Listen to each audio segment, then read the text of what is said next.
Hello नमस्कार बच्चों, मैं अखिलेश कुमार अपने यूट्यूब चैनल शांति स्टडी पॉइंट में आपका स्वागत करता हूं। आज की क्लास हम लेके आए वो सिख धर्म के 10 गुरुओं से संबंधित है। इस क्लास में हम सिख धर्म के बारे में डिटेल से चर्चा करेंगे। चलिए शुरू करते हैं। सिखों के 10 गुरु के नाम, सिख धर्म के 10 गुरु हुए। ठीक है, सिख धर्म में कुल मिला के 10 गुरु हैं। गुरु नानक देव जी सिख धर्म के प्रवर्तक यानी जनक हैं। अर्थात गुरु नानक देव जी ने सिख धर्म की स्थापना की थी। इनके बाद 9 गुरु और हुए। सिख धर्म के 10वें व अंतिम गुरु गोबिंद सिंह थे। देखिए, सिख धर्म के पहले गुरु थे वो गुरु नानक देव थे और अंतिम जो 10वें गुरु थे वो गुरु गोबिंद सिंह थे।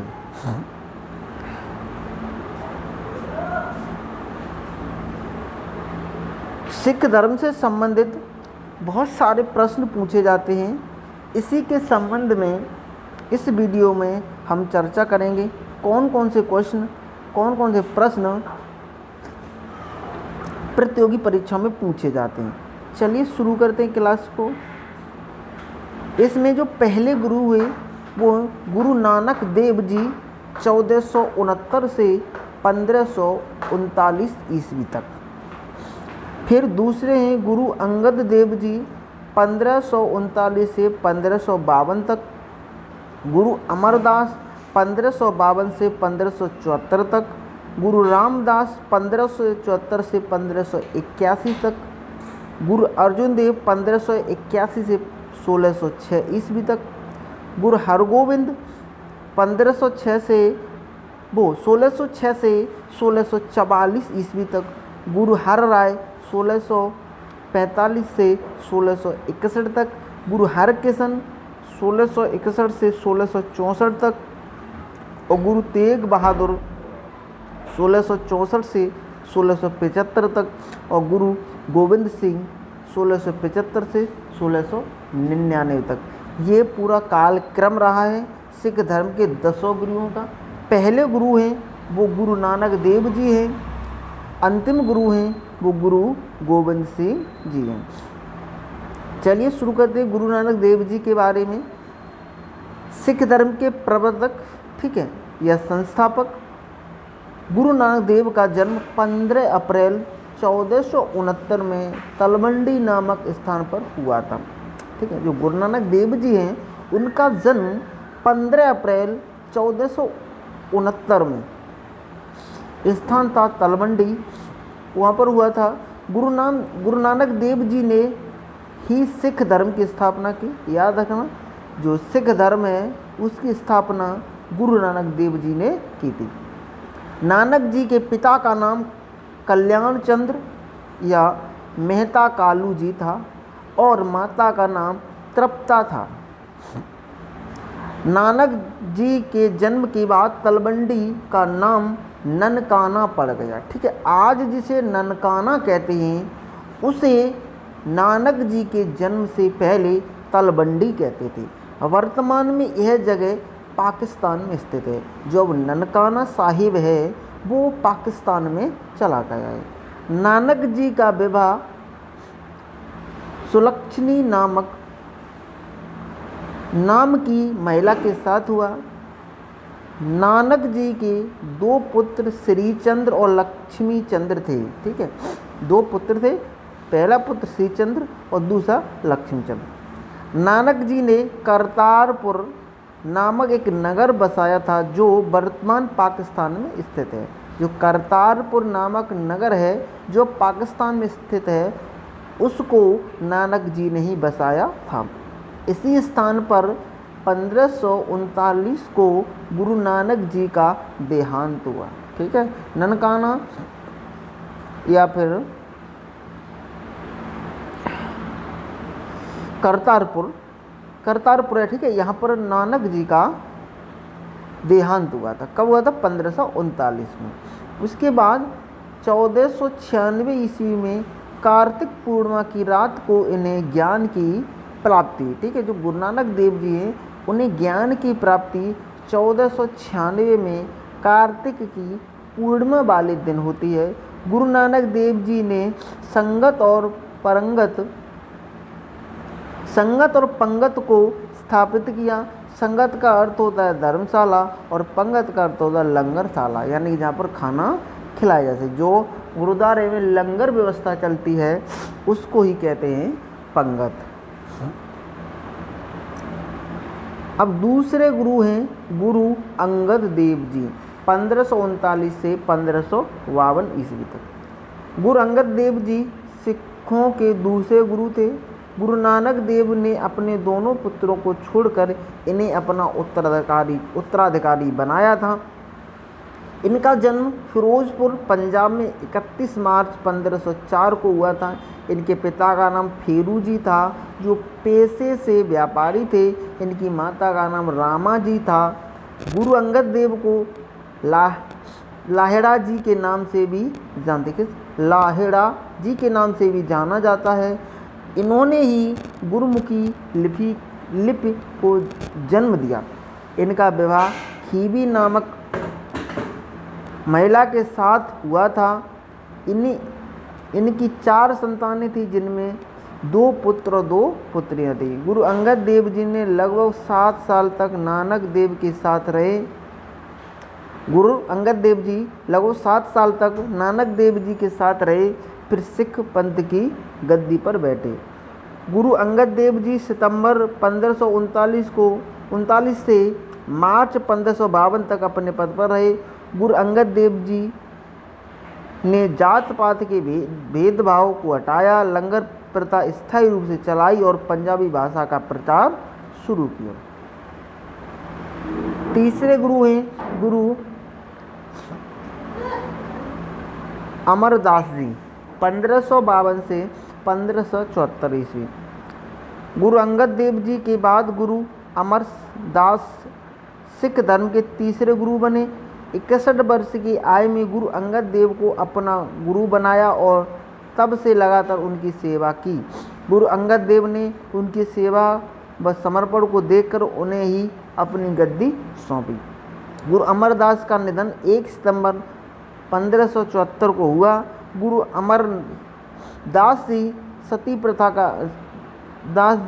प्रथा का विरोध किया तथा जो गुरु अमरदास जी थे उन्होंने सती प्रथा का विरोध किया, अंतर जाति विवाह तथा विधवा विवाह को बढ़ावा दिया था। आगे चौथे गुरु हैं गुरु रामदास जी। गुरु रामदास जी गुरु अमरदास के दामाद थे। गुरु रामदास जी का जन्म लाहौर में हुआ था। बाल्यावस्था में उनकी माता का देहांत हो गया और लगभग 7 वर्ष की आयु में पिता का भी देहांत हो गया। उसके बाद वे अपनी नानी के साथ रहे। गुरु अमरदास जी ने इनकी सहनशीलता, नम्रता और आज्ञाकारिता के भाव को देखकर अपनी छोटी बेटी की शादी इनके साथ कर दी। गुरु रामदास ने 1577 ईस्वी में अमृत सरोवर नामक एक नगर की स्थापना की, जो आगे चलकर अमृतसर के नाम से प्रसिद्ध हुआ। जो आज पंजाब में अमृतसर है, उसकी स्थापना गुरु रामदास ने की थी, 1577 में की थी। इसका नाम अमृत सरोवर था, लेकिन अब उसका नाम क्या हो गया? अमृतसर हो गया। मुगल साम्राज्य के मुगल सम्राट अकबर इनका बहुत सम्मान करते थे। गुरु रामदास जी के कहने पर ही अकबर ने 1 साल का पंजाब का लगान माफ कर दिया था। आगे 5वें गुरु हैं गुरु अर्जुन देव। गुरु अर्जुन देव का जन्म 15 अप्रैल 1563 को हुआ था। गुरु अर्जुन देव को खुद सच्चा बादशाह, गुरु अंगद देव ने खुद को सच्चा बादशाह कहा था। गुरु अर्जुन देव चौथे गुरु रामदास जी के पुत्र थे। इन्होंने अमृत सरोवर का निर्माण करवाकर उसमें हर मंदिर साहिब यानी स्वर्ण मंदिर का निर्माण कराया, जिसकी नींव सूफी संत मियाँ मीर के हाथों से रखवाई गई थी। ठीक है, जो स्वर्ण मंदिर है उसकी नींव रखी थी सूफी संत मियाँ मीर ने। धार्मिक ग्रंथ आदि ग्रंथ की रचना करने का श्रेय भी इनको ही जाता है। नहीं, जो धार्मिक ग्रंथ आदि ग्रंथ है इसकी रचना किसने की? गुरु अर्जुन देव ने की। जहांगीर ने इन्हें अपने पुत्र खुसरो की बगावत में सहायता करने के कारण 30 मई 1606 को फांसी दे दी। देखिए जहांगीर का जो लड़का था खुसरो, तो खुसरो गुरु अंगद देव से मिल गया जाके। अंगद देव ने खुसरो की हेल्प की, इस वजह से जहांगीर ने इनको 30 मई 1606 ईस्वी को फांसी दे दी थी। अब छठवें गुरु हैं गुरु हरदेव सिंह, गुरु हरगोविंद सिंह। ठीक है, गुरु हरगोविंद सिंह 5वें गुरु अर्जुन देव के पुत्र थे। इनकी माता का नाम गंगा था। इन्होंने सिखों को अस्त्र शस्त्र का प्रशिक्षण लेने के लिए प्रेरित किया। गुरु गोविंद सिंह ने ही सिख पंथ को योद्धा का रूप प्रदान किया। इन्होंने छोटी सेना बना ली थी, जिस कारण इन्हें 12 वर्षों तक मुगल कैद में रहना पड़ा था। रिहा होने के बाद गुरु गोविंद सिंह ने शाहजहां के लिए बगावत के खिलाफ बगावत कर दी और 1628 ईस्वी अमृतसर के निकट युद्ध में शाही मुगल फौज को हरा दिया। गुरु हरगोविंद सिंह ने अपनी अकाल तख्त का निर्माण भी कराया। 1664 ईस्वी में कीरतपुर पंजाब में इनका निधन हो गया। 7वें गुरु हैं गुरु हरराय। गुरु हरराय साहिब जी सिख धर्म के छठे गुरु हरगोविंद सिंह के पुत्र बाबा गुरु दीता जी थे के छोटे बेटे थे। गुरु हरराय का विवाह किशन कौर के साथ हुआ। इनका तथा इनके 2 पुत्र राम राय जी और हरकिशन साहिब जी थे। गुरु हरराय ने औरंगजेब के भाई दारा सिकों की विद्रोह में मदद की थी। 1661 में गुरु हरराय की मृत्यु हो गई। अब है गुरु हरकिशन साहिब। गुरु हरकिशन साहिब का जन्म 7 जुलाई 1656 को करतारपुर साहिब में हुआ। तथा ये 7वें गुरु हरराय जी के पुत्र थे। गुरु हरकिशन साहिब ने 1661 में मात्र 5 वर्ष की आयु में ही गद्दी प्राप्त कर ली थी। कम उम्र के कारण औरंगजेब ने इसका विरोध किया। इस विवाद को सुलझाने के लिए औरंगजेब से मिलने दिल्ली गए तो वहाँ हैजे की महामारी फैल गई थी। कई लोगों को स्वास्थ्य लाभ कराने के बाद गुरु हरकिशन साहिब जी स्वयं चेचक से पीड़ित हो गए। मतलब दिल्ली जब पहुँचे तो वहाँ हैजे की बीमारी फैली हुई थी। तो जो लोग हैजे से ग्रस्त थे उनकी देखरेख में लग गए, लेकिन बाद में उनको चेचक लग गया, इसलिए उनकी ग्रस्त हो गए वो। और 30 मई 1664 को उनका निधन हो गया। अपने अंतिम क्षणों में उन्होंने बाबा बकाले शब्द निकले, जिसका अर्थ था कि अगला सिख गुरु बाबा बकाले गांव से ढूंढा जाएगा। साथ ही गुरु हरकिशन साहिब ने अंतिम क्षणों में यह भी निर्देश दिया था कि उनकी मृत्यु के बाद कोई भी रोएगा नहीं, मतलब रोने के लिए मना कर दिया था। आगे है गुरु तेग बहादुर सिंह 1664 से 1675 तक। गुरु तेग बहादुर सिंह का जन्म 18 अप्रैल 1621 को पंजाब में हुआ था। गुरु तेग बहादुर सिंह ने धार्मिक स्वतंत्रता के लिए अपना सब कुछ न्यौछावर कर दिया। सही अर्थों में गुरु तेग बहादुर सिंह को हिंद की चादर कहा जाता है। याद रखना, हिंद की चादर किसे कहा जाता है? तो गुरु तेग बहादुर सिंह को कहा जाता है। इस समय काल में औरंगजेब जबरन धर्म परिवर्तन करा रहा था। इससे परेशान होकर कश्मीरी पंडित गुरु तेग बहादुर की शरण में आए थे। उन्होंने कहा था कि औरंगजेब से जाकर कहो कि अगर वो मुझे इस्लाम कबूल करवा देगा तो हम सब भी इसका इस्लाम कबूल कर लेंगे। गुरु तेग बहादुर सिंह को औरंगजेब के दरबार में पहले लालच और फिर यातना देकर इस्लाम कबूलने की कोशिश की गई थी। इस्लाम कबूलवाने के लिए औरंगजेब द्वारा उनके 2 शिष्यों को उनके सामने मार डाला गया।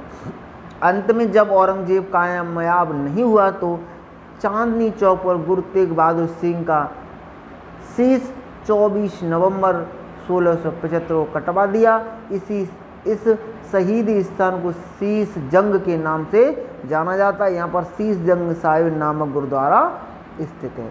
मतलब ज़बरदस्ती जब औरंगजेब इनको इस्लाम धर्म कबूल करवा रहा था तो उन्होंने जब मना कर दिया तो उनका सर काट दिया। जिस जगह पर उनका सर काटा गया उसे शीश जंग के नाम से जानते, वहाँ पर शीश जंग साहिब नामक गुरुद्वारा स्थित है।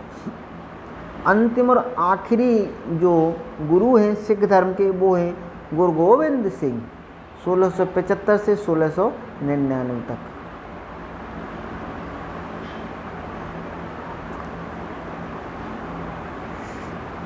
सिखों के 10वें व अंतिम गुरु गोबिंद सिंह का जन्म 22 दिसंबर 1666 को पटना में हुआ था। गुरु गोबिंद सिंह सिखों के 9वें गुरु तेग बहादुर के पुत्र थे। यह मात्र 9 वर्ष की आयु में गद्दी पर बैठे थे। उन्होंने अपने पिता की मृत्यु का बदला लेने का निर्णय लिया और तलवार हाथ में उठाई। उनके बड़े पुत्र बाबा अजीत सिंह और एक अन्य पुत्र बाबा जुझार सिंह ने चमकौर के युद्ध में शहादत प्राप्त की। 16 सितंबर सन 1704 को सिरसा नदी के किनारे चमकौर नामक जगह पर सिखों और मुगलों के बीच ऐतिहासिक युद्ध लड़ा गया।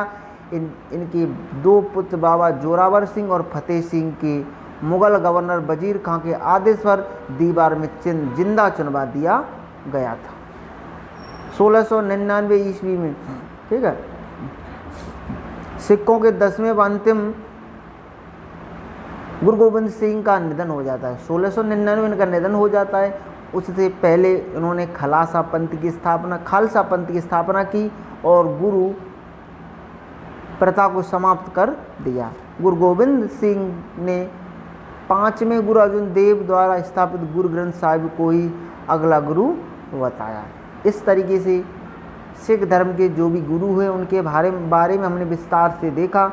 अब देखिए 10वें गुरु के बाद कोई भी गुरु क्यों नहीं बना, क्योंकि इन्होंने गुरु गोबिंद सिंह ने ही जो गुरु ग्रंथ साहिब है इसे क्या बना दिया, आगे जो भी गुरु का काम करेंगे वो गुरु ग्रंथ साहिब ग्रंथ करेगा। इसलिए अब 10वें गुरु के बाद कोई भी गुरु नहीं बनाएगा। ठीक है। इस तरीके से हमारा ये एक वीडियो फिनिश होता है। आप हमारे चैनल को सब्सक्राइब कर लीजिए, वीडियो को लाइक और शेयर कर दीजिए तथा बेल आइकन को प्रेस कर दीजिए। मिलते हैं नेक्स्ट वीडियो में, इसके आगे की हिस्ट्री लेके आएंगे। Thank you for watching and bye bye.